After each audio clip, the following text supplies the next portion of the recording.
ஊருக்கு 4 தருதல் இருக்கும், வீட்டுக்கு அடங்காது, ஊருக்கு அடங்காது, எவனுக்கு அடங்காது. அது பாட்டு ஊர் மேயும். சொல் புத்தியும் கிடையாது, சுய புத்தியும் கிடையாது. அடுத்தவன் பேச்சையும் காது கொடுத்து கேட்காது. சோறு கண்ட இடம் சொற்கண்டு அங்கே விழுந்து கிடக்கும். காவாலி பைய மாதிரி. அவன் யாருன்னு உனக்கு தெரியணுமா?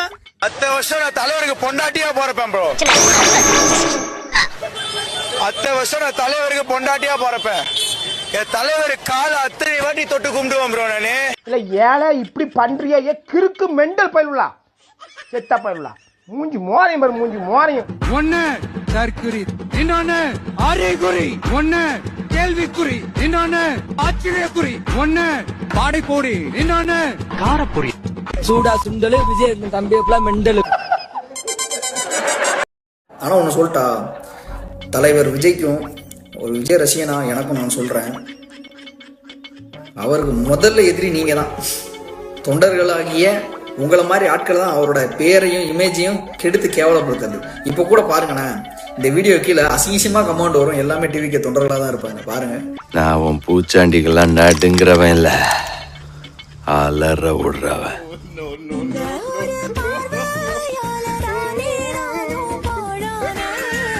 பார்க்காதே பார்க்காதே.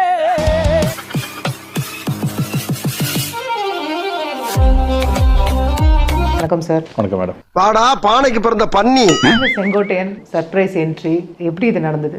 அதிமுகல இருந்து ஒரு நீக்கப்பட்ட பிறகு, அதுவும் அடிப்படை உறுப்பினர் இருந்து நீக்கப்பட்ட பிறகு, அப்புறம் தலைவர் வந்து பார்த்தாரு. ஒரு கடை கிழிஞ்சாச்சுன்னா அடுத்த கல்ல சேர்ந்து வேண்டித்தானே. அப்படி போனா தான் நரிமுத்துன்ற கேரக்டர் வாழ முடியும். நம்பிக்கை துரோகிகளா. நான் கூட அவர்கிட்ட சொன்னேன், நான் 25 வயசுல வந்து எம்ஜிஆர் புரட்சி தலைவரோட சேர்ந்தீங்க, 75 வயசுல இன்னொரு புதிய ஒரு புரட்சி தலைவரோட நீங்க சேர்றீங்க. மறுபடியும் மோளம் சொல்லுங்க. இன்னொரு புதிய ஒரு புரட்சி தலைவரோட நீங்க சேர்றீங்க. வெளியே வா, மம்பட்டிற்கு நடுமண்டு கொடுக்கவே நடத்தியே முடிப்பவன் நான் தான்.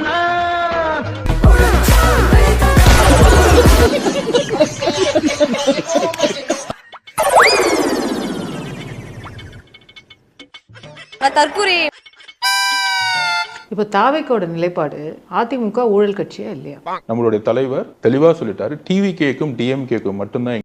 இல்ல, அதிமுக ஊழல் கட்சியா இல்லையா? பதில சொல்றா. அதுதான் சொல்றேன், ஊழல் 21ல ஊழல் குற்றச்சாட்டுகளும். அந்த ஊழல் கட்சியில 50 ஆண்டுகளா பயணித்து திரு செங்கோட்டையன் எப்படி இன்னைக்கு இவ்வளவு பெரிய பொறுப்புக்கு இங்க வர? இவளுக்கு பேட்டியை முடிக்கிறக்குள்ள என் வேட்டியை உரி உள்ள இருக்க போட்டி எடுத்தாலும் எடுப்பாங்க. கொஞ்சம் சீக்கிரம் முடிச்சு விடுங்கம்மா, அம்மா கரையில கொஞ்சம் வேலை இருக்கு. மறுபிறவி முதல்ல நல்லா தெரிஞ்சுக்கங்க. எம்ஜிஆரோட மறுபிறவி தான் எங்க தலைவர்.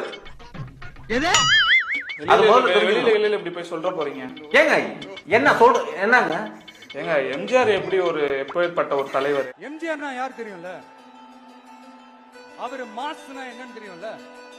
அன்னைக்கு எம்ஜிஆர் முதல் 1979 ஆட்சி அமைச்ச போது நான் தான் இந்த ரெட்டை இலையவே எம்ஜிஆருக்கு எடுத்து கொடுத்தேன். இவன் போய் சைக்கிள் சின்னத்தை தூக்கிட்டான். ஆனா இது வரையறதுக்குள்ள தொகுதியில தேர்தலே முடிஞ்சு போயிருமான்னு சொல்லி அப்புறம் இந்த ரெட்டை இலையை எடுத்து கொடுத்து அப்ப இவனுக்கு 40,000 ரூபாய் கடனை. அப்ப என்கிட்ட இவன் 40 லட்சம் ரூபாய் வாங்கி அதை சட்டமன்றத்தில் ஒத்துக்கிட்டான். சட்டமன்ற நடவடிக்கை, பேரவை நடவடிக்கை, பணித்துறை வெளியீடு, அபிஷியல் ரிப்போர்ட், வியாழக்கிழமை 1979 நவம்பர் 8, தொகுதி 36, எண் 1. இது வந்து தமிழ்நாடு அரசு கெஜெட்ல யாரு 2 ரூபாய் சிக்னல் கொடுப்பாங்க. இதுல பக்கம் 67ல எம்ஜிஆர் ஒத்துக்கிட்டான். என்கிட்ட 40 லட்சம் ரூபாய் வாங்க, திருப்பி கொடுக்கவே சேர்த்து தொலைச்சிட்டான். போடா, எங்க கூட யோக்கியமான எவனும் இல்லைன்னா நான் கண்ணா புண்ணா ஏற்கிறது. என்ன எவனும் எழுத்து அழிக்க உள்ள வரங்க தொப்பி சாகிற வரைக்கும் என்ன எழுத்து அழிச்சு விட்டுருக்கானா? நான் அவனை பேச கழித்து பயம் மாட்டு போய் அவன் வீட்டுக்கிட்டே போட்டு கண்டபடி வைங்க. அடி சோடா புட்டி விடுறது, அவனை அடிக்கிறது, நாங்க அடிக்கிறது, இது ஏறாகல 10 வருஷமா. அவன் பிடிச்சி உள்ள போட, நான் வெளியே வர. தினம் பேப்பர்ல பழனி பாபா கைது, பழனி பாபா விடுகிற. எதுக்கு பிடிச்சிட்டு போறான்னு அவனுக்கு தெரியல, ஏன் வெளியே வரேன்னு எனக்கும் தெரியல. இப்ப என்னமே இவனுக்கு பண்ணி விட்ட வேலையில நான் தான் இப்ப சிறைவாசிகள் நல்ல சங்க தலைவரா இருந்துகிட்டு மாசத்துக்கு ஒருக்க சும்மாவா ஜெயிலுக்கு போய் அந்த கைதிகளை பார்த்து காசு கொடுத்து உள்ள பள்ளி வாசல்ல இருக்கு. அது 200 வருஷமா இருக்கு. அதெல்லாம் மெயின்டைன் எல்லாம் பண்ணிட்டு வரோம். ஏன்னா நான் படிச்சது பிரிட்டிஷ் ஸ்கூல், ஊட்டி லவ்டேல் லாரன்ஸ்னு வெள்ளக்காரங்க ஸ்கூலு. அந்த ஸ்கூல்ல இந்த அவனை எதிர்த்தவன் எல்லாம் சொல்லி தர மாட்டான் எனக்கு. எம்ஜிஆருக்கு ஜெயலலிதா வந்ததா? எம்ஜிஆருக்கு ஜானகி இருந்தாங்களா? ஆமா. தலைவருக்கு வந்து சங்கீதா இருக்காங்களா? ஒய்ஃபா திரிஷா வந்து இருக்காங்கல்ல? இதெல்லாம் இருக்குல்ல. எம்ஜிஆருங்க அடுத்த எம்ஜிஆருங்க. நீங்க சொல்ற புரட்சி தலைவி ஜெயலலிதா அவர்கள் ஊழல் செஞ்சிருக்காங்களா? அதாவது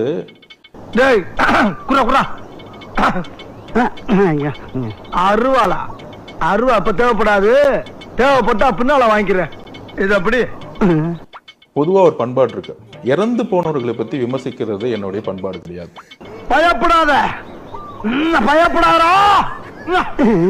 அப்படி பார்த்தா ஒரு நிமிஷம் நான் பேசுறேன். குற்றச்சாட்டு தண்டிக்கப்பட்டு சரி நான் பேசுறேன். ஏன்டா தயங்குற? தைரியமா சொல்றான், சொல்லு. நீதான் தைரியமா நாளத்தை சொல்லு, சொல்றா. அப்ப 2Gல வந்து விடுதலை பண்ணிட்டாங்க, ஆனா மக்கள் என்ன நம்புறாங்க? 2G நடக்கலன்னு நினைக்கிறீங்களா நீங்க?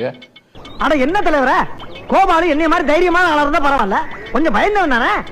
ஏற்கனவே நம்ம ஊர்ல கருப்போட 2 ஜோடி பண்ணி காணா போச்சு. அது வெள்ளச்சாமி தான் சொல்லணும், வெள்ளச்சாமி அவனை விரட்டி வெட்டலையா? அதெல்லாம் அவன் கண்ணு முன்னால வந்து போமா இல்லையா? பயப்படிதான் செய்யணும். லேசு வார்த்தை கேளுங்க, சொன்னா சொல்லட்டும், சொல்லலாம் விட்டுருவான். அதாவது நீதித்துறைக்கு அப்பாற்பட்டு மக்கள் செல்வாக்குன்னு ஒண்ணு இருக்கு.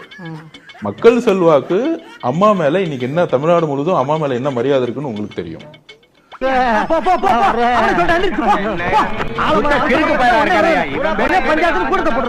கலைஞர் மேல வந்து நிறைய குற்றச்சாட்டுகள் சொல்லலாம். இன்னைக்கு நீங்க சர்க்காரிய கமிஷன் பத்தி பேசலாம், எவ்வளவு குற்றச்சாட்டுகள் சொல்லலாம். இல்ல நான் தான் சொல்றேன். இல்ல இவரை காப்பாத்தணும் காப்பாத்தணும் கத்துரு. பழைய காலத்துல என்ன நடந்துச்சுங்கிறதுக்குள்ள நாங்க போக விரும்பல.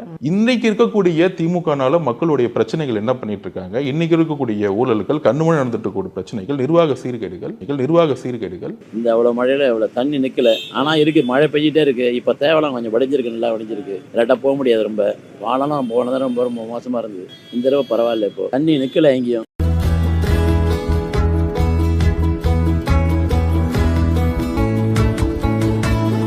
இன்னைக்கு இருக்கக்கூடிய திமுகனால மக்களுடைய பிரச்சனைகள் என்ன பண்ணிட்டு இருக்காங்க தெரியலையே. தெரியலன்னா செருப்பாலே அடிப்பண்டா. ஏரியால இவ்வளவு பெரிய கலாட்டம் நடந்திருக்கு, எங்க போன அந்த ஏர் ஊமத்துற? இங்க இருக்கே. நல்ல ஆக்சன்ட் ஒரு போஸ் கொடுங்க. நல்லா இல்ல, அதை விட இது நல்லா இல்ல, இன்னும் கொஞ்சம் கிளிக்கே. நான் தூங்கிட்டேன், பார்க்கல, இப்பதான் எந்திரிச்சு.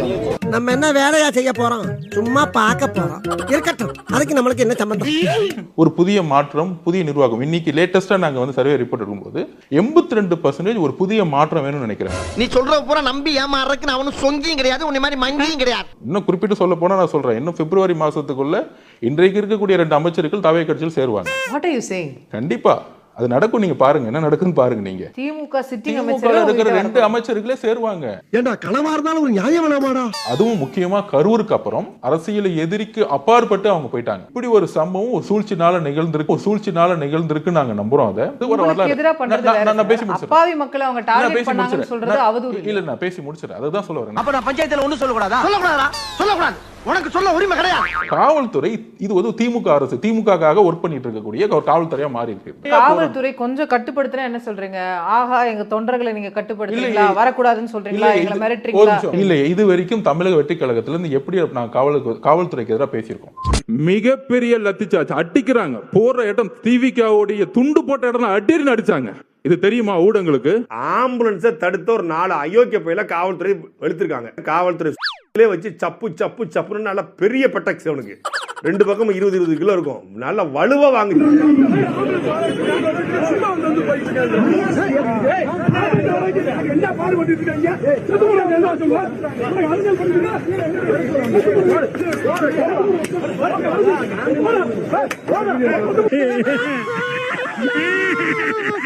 அதாவது ஊழல் பண்ணலாங்க, நீங்க என்ன வேணா ஊழல் பண்ணிட்டு உங்க குடும்பத்தை நல்லா பாத்துக்குவாங்க. எங்கேயா இருந்த இவ்வளவு நாளா? உன்ன மாதிரி ஒருத்தனை தாயா நான் தேடிட்டு இருந்தேன். மென்டல் ஆஸ்பத்திரியில போய் அட்மிட் ஆயிடு. நீயவே நான் ஒரு பைத்தியங்க அப்படி நீனாவே போய் சொல்லு டாக்டர்கிட்ட, பைத்தியம் ஆயிட்டு இருக்கேன், கொஞ்சம் என்ன சேர்த்துங்கன்னு சொல்லு. இத பாரியா, ஒரு குழந்தை உன்னை பார்த்து பொம்மைன்னு சொல்லுது. யோ, நீ குழந்தைங்களுக்கு பிடிச்ச பீசியா? அப்படியா? குழந்தை வாக்கு பழிக்கும், இத வச்சு பொம்மை வியாபாரம் பண்ணு. இது வந்து எல்லாரும் சொல்றாங்க இது வெறும் இளைஞருங்கிறாங்க. இல்ல பெண்கள் இருக்காங்க. எனக்கு சின்ன வயசுல இருந்து தளபதினா ரொம்ப ரொம்ப ரொம்ப ரொம்ப பிடிக்கும். எங்க வீட்டுக்காரோட எனக்கு விஜய் தான் பிடிக்கும். கூவுடா. வருங்கால அமெரிக்க ஜனாதிபதி முருகேசன், வருங்கால அமெரிக்க ஜனாதிபதி முருகேசன், வருங்கால அமெரிக்க ஜனாதிபதி முருகேசன். அண்ணாவை நாங்களாம் நேர்ல பாப்போம்னு நினைச்சே பார்க்கல, கிட்ட பார்த்தோம். செம்ம கலரு, செம்ம அழகு, செம்ம. அடுத்த சிஎம்ஏ அவர் தான்.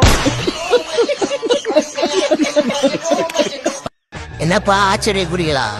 சாரி தற்குறிகளா? தற்குறின்னு கூகுள்ல போட்டாலே உங்க பேர் தான் வருது போல. அதாவது தற்குறி கட்சி எது அப்படின்னு கூகுள் பண்ணா வர்ற கட்சி பேர் என்ன தெரியுமா? உங்க கட்சி பேர் தான். அப்ப நீங்க எந்த அளவுக்கு தற்குறியா இருக்கீங்கன்னு பாருங்க. இதுல எங்களை தற்குறின்னு கூப்பிடக்கூடாது, ஆச்சரிய குறின்னு தான் கூப்பிடணும், கேள்விக்குறி தான் கூப்பிடணும், இப்படி எல்லாம் பேசி தெரியுறீங்க. மானங்கத்த தற்குறிங்களா? அரசே வந்து சாராயத்தை விற்கிறது, இதை நாங்க கடுமையா எதிர்க்கிறோம். நீங்க வந்து டாஸ்மாக்ல முடிச்சுவீங்க. கண்டிப்பா அரசு செய்யக்கூடாதுன்னு நாங்க நினைக்கிறோம். நீங்க சீப்பா போட்ட பிளான் நான் சீப்பை வச்சே முடிச்சத பாத்தீங்கல்ல.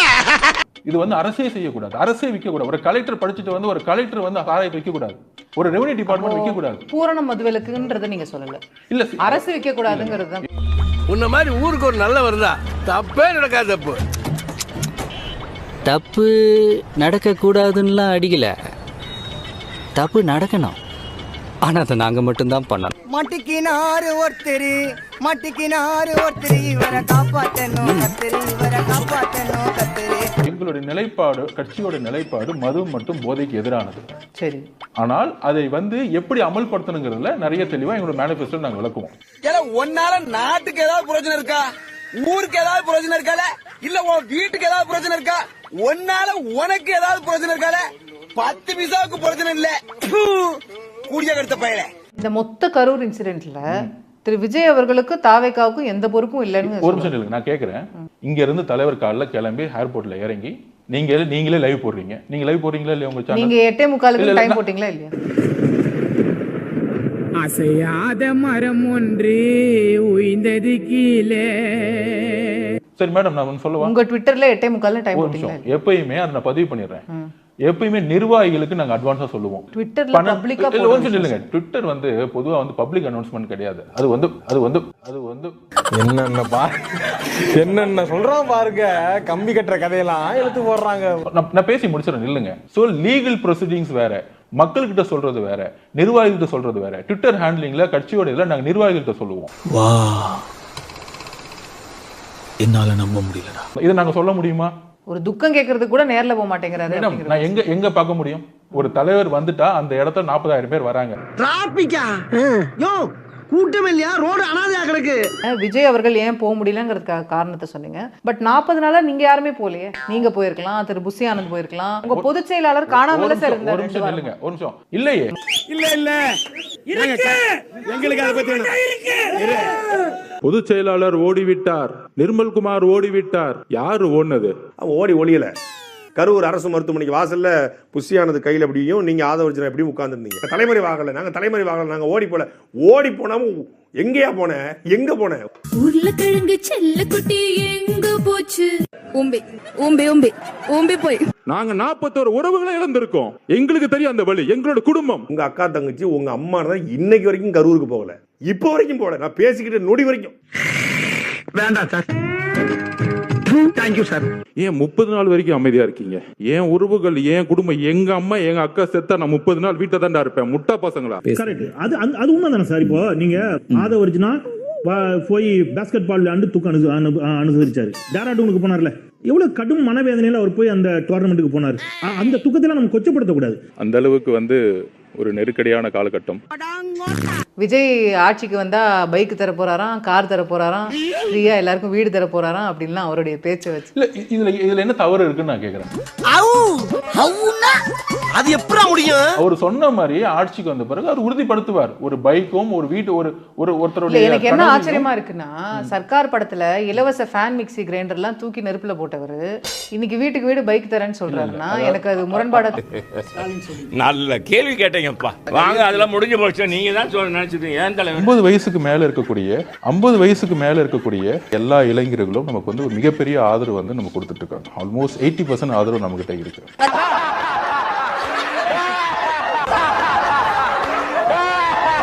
சும்மா லாஜிக்கே இல்லாம தற்குறின்னு ஏன் சொன்னாங்கன்னு எனக்கு தெரியாது. ஆச்சரியக்குறி நான் ஏத்துக்கிறேன். நடிக்க தெரியாது, பெரிய நடிகரா இருக்காரு, ஆச்சரியம் தானே. அவரே ஒரு ஆச்சரியக்குறி தான். ஃப்ரெண்ட்ஸ் படத்துல சூர்யாவோட வருவார், பரிதாபமா இருப்பார். சூர்யா அடிச்சு ஸ்கோர் பண்ணிட்டு போவார். குஷி படத்துல வந்து ஜோதிகா வருவாங்க. இந்த பாப்புங்கிற பாட்டு பாடும்போது இவர் பரிதாபமா நிற்பார். அந்த பொண்ணு அந்த பாப்புங்கிறத வந்து ஒரு 10 வகையான உணர்ச்சிகளை காட்டும். இவர் பாப்பு அப்படின்ட்டு போவாரு.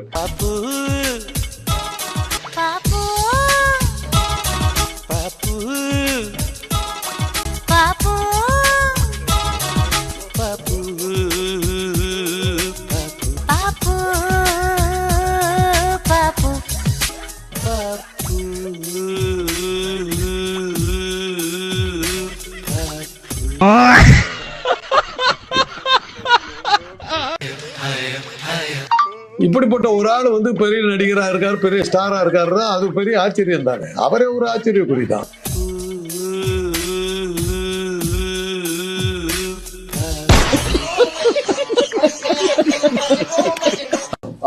சந்தேகமே இல்லை, அவர் கரெக்டா தான் சொன்னார். நீங்க கூட நடிகரா வந்து உங்களை வந்து அக்செப்ட் பண்ணிருக்காங்கிறது மிகப்பெரிய வியப்பு தான். அதைத்தான் அவர் சொல்லியிருக்காரு. என்ன செருப்பால் அடிச்ச மாதிரி இருக்குடா. மாதிரி இல்ல, உண்மையிலே செருப்பால தான் அடிச்சது.